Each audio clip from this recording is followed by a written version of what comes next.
Hi guys, it's Liz over at Liz's Long Yarn. Trying another camera angle today, and this one doesn't seem to be working too badly. I kind of took my webcam, and you can see the bottom of it. I taped it to a sporting event trumpet type of thing, and I kind of like it. It gives me more surface area and more room to move, and the angle doesn't seem too funny.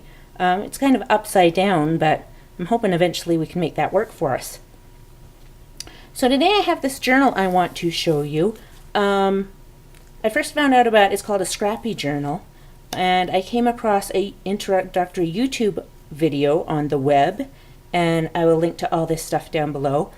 It was made by Christy, who also goes by Gulf Sprite in different places on the web, YouTube and her own site, and she has a Ning, and that was probably the thing that caused me the most pause to taking the course, as it was a free course. The intro really sort of interested me in it, but I didn't know anything about Ning, so I was sort of hesitant to jump in. But then by the time I went back and watched the video a few times, I was really kind of ready to give it a shot and see what I can make of it. And I'm so glad I did, because it's opened up so much more of the web and so many more artists and classes and things like that. Oh, I'm so into classes. The other day I've got this one, and then I've got another one going and 2 more in the waiting. So I'm so glad that I came by this. But I actually finished it this week, and I'm quite happy with how it turned out. The concept of this one, Christy takes you and teaches you how to make journals and pages and all the rest out of basically scraps and things you have in your house. She walks you through several different pages. I'll fix the angle on that a bit. Sorry if I made you seasick. And how to do it. And so I'll sort of walk you through the one I made and point them out as we go, I think. I made these couple little other ones. I was just playing this one afternoon with a couple of bits, and I thought these would be great for like either little postcards or little flaps or what have you. And it's just scraps of, I'm sure you recognize some stuff there that's from a mini I made and a card that I've posted and just little bits of products you've seen or projects you've seen me make, you know, over the last little while. And I might use those in this one, or I might just stick them in my regular journal. I sort of like them. I think they'd be fun. Even if I just sort of paint over them or use the sort of textured, colorful elements, it'll be good. I decorated mine with a bead I made of polymer clay. I really liked this bead, especially after it was varnished. But my fear with it was big and bulky for anything else. So because this is a good-sized journal, I kind of liked it on here, and I'll just probably leave the one embellishment on it, but it's great. I left the string long enough that I can sort of flip it out of the way and it'll lie flat while I'm working in it. I want to show you the binding. Mine is a little loose, but as you see it's a little bit stretchy, and it's quite a bit like the Coptic binding, except instead of using a folded piece of paper, you just punch holes near the end of the paper and tie them together.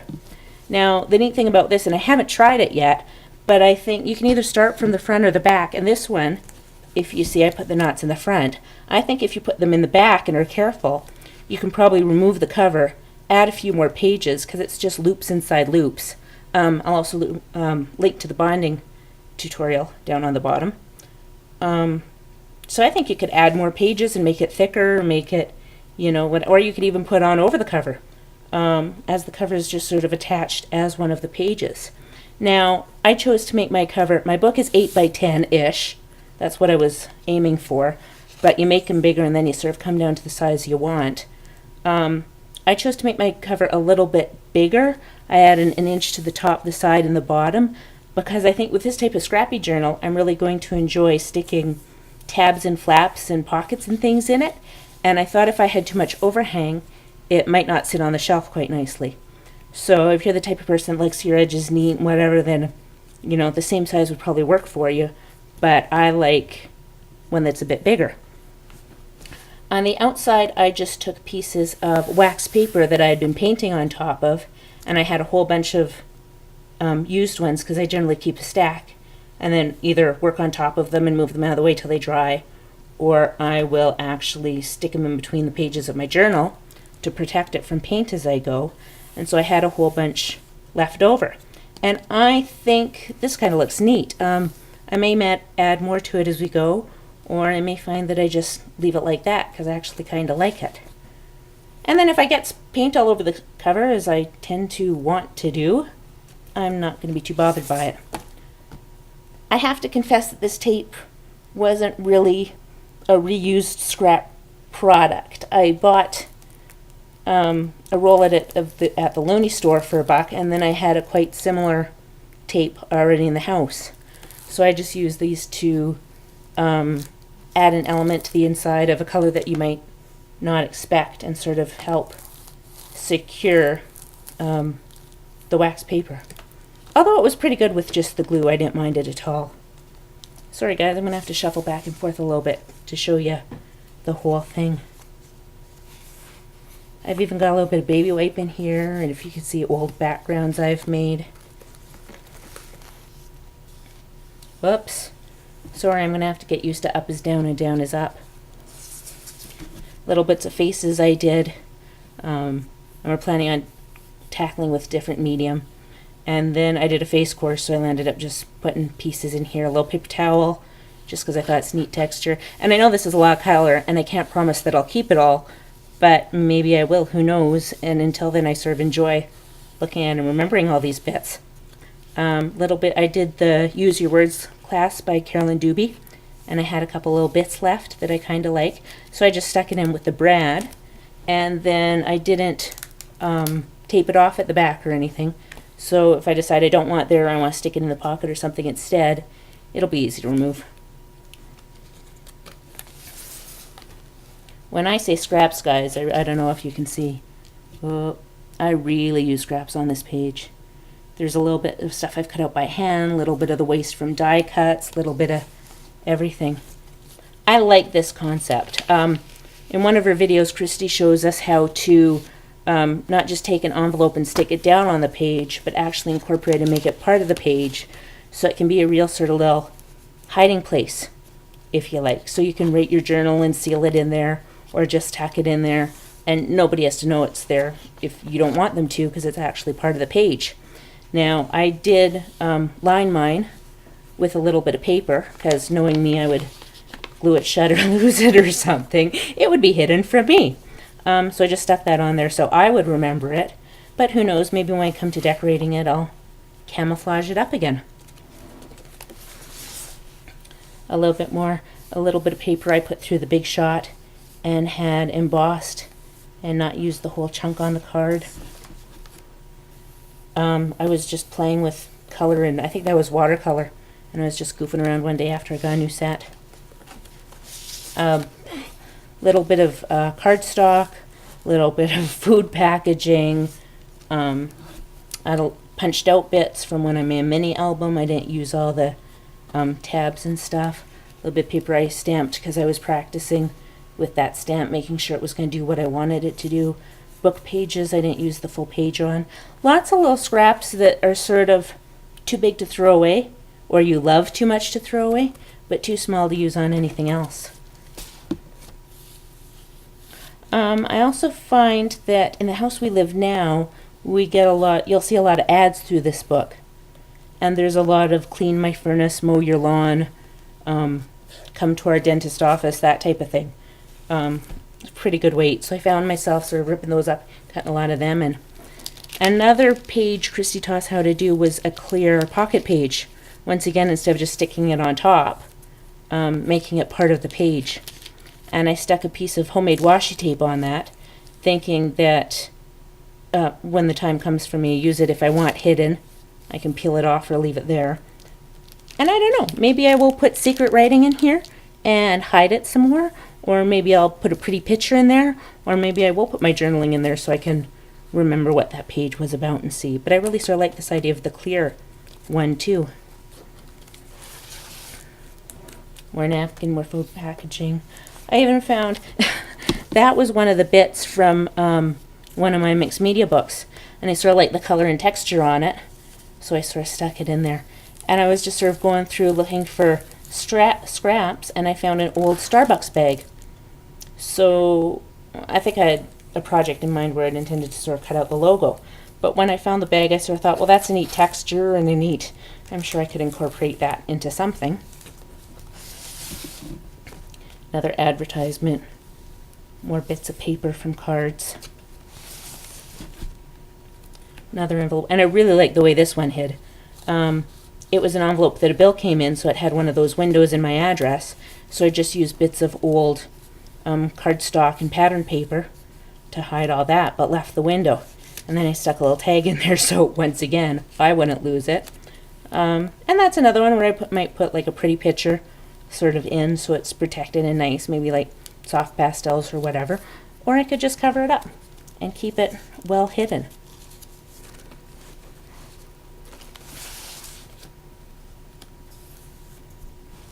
Old food packaging, another cracker box, napkins.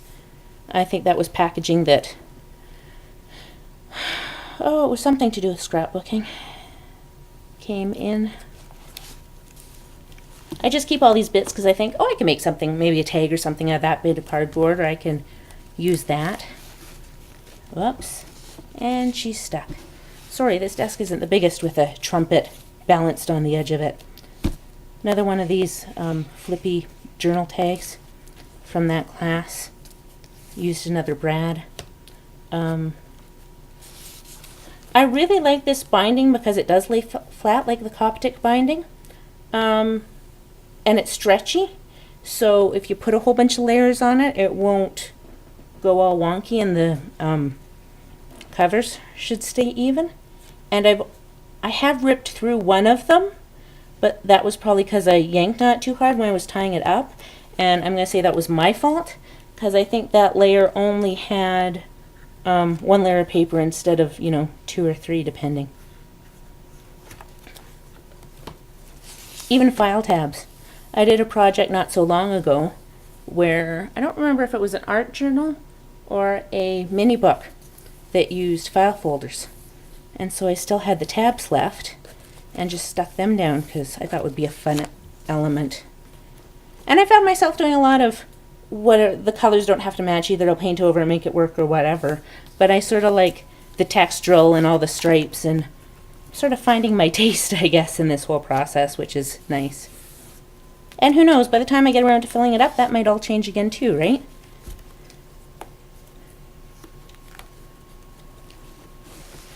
Here's another one of those envelopes with actually put sort of a full journal card, so I had lots of space in here. This, I think, had been set aside for another project. And then I found it in with my envelopes and figured it fit there just perfectly, so. And once again, if that orange tag wasn't there, I would probably never see it again. I love this record. It came and it was a sale, and I'm not sure if it was like a electronics place sale or they were just sort of using that on the ad, but I really like that, and I thought it would make a really neat embellishment for a page, so I can't wait to see what I do with that.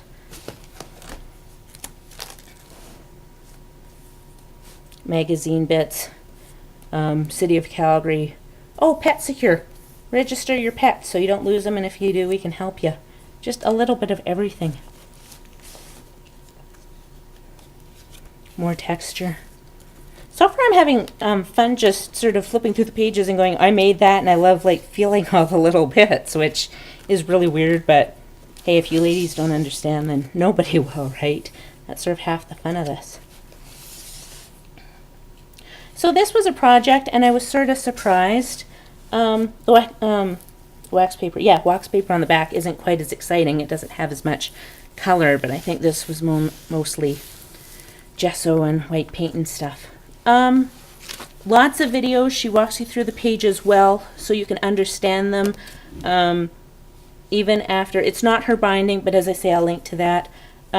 She taught us some techniques in order to make it look more like it's all one book and not just a whole bunch of pages stuck in there. Cohesive. There we go. That's the word. And she showed us how she chose to decorate a couple of hers. So it was really sort of a fascinating course and fun to do. And I found that once I sort of had the premise down, I really enjoyed it. It was sort of almost meditative. Just, taking a handful of papers and sitting down and gluing them together and cutting them to fit. And I really enjoyed the process. And I could just sort of watch YouTube videos or TV or whatever in the background and I probably have another 3 or 4 pages already made and another box full of scraps ready to go beside my desk. I'll certainly be making more in the future. This one's 8 by 10. Maybe the next one will be smaller or bigger. I thought this was a really good size for me to start with. I like the fact that it's horizontal instead of vertical, but of course you could put the binding on the other side and do it your way. This is just sort of how I chose to do it, which is the other nice thing about this class is there's a lot of options to it. You can put 5 pages in, you can put 40 pages in, you can make it whatever size, you can bind it on whatever side, you can make the covers how you want. I think she used deli paper on her covers. It was a great course. She really walked you through it from beginning to end. Her videos were entertaining. I went back to a few of them a couple times. So I hope this sort of caught your interest, and I know there's a lot of sort of scrappy ladies out there like me. If you'd like to give it a try, I encourage you. As I say, it's a free course. You just have to sign in and wait for Christy to approve you, but that didn't take long at all. I think it was the same evening.